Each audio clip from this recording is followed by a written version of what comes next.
ang katong sa panahon sa CDG nga nadakpan ko sa CDG atong panahon na usasad ka sa akong gikontak. Nagitagaan ta kag 20 mil. Oh, gitagaan ta kag 20 mil. Mao nang ni-cover ka sa media.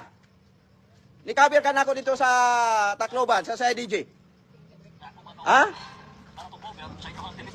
Dili daw. Wa ko itago. Giangko na nako ako pagkatao. Ang imong pagkatao angko nako no. Ug unsay tinuod sa imong pagkatao? Be. Na ay daghang maka-witness nimo. Oh. Oh. Di ba? Oh. Pangutan-on ako. Oh. Sige, kanang imong ipanganlan si Robert Dihon, si Yugo. Oh, pangutan-on ako. Gitagaan ba ta mo kwarta? Kanang mga media nga gimension ni John Kevin Pilapil. Siya ra ang amo ang gitagaan kay magsigig pangayo og kwarta. Dili lang nako. Hasta ni Biuli Codilla. Kay katong panahon na si Biuli ni dagan og pagka-congressman. Di ba Codilla katong panahon na?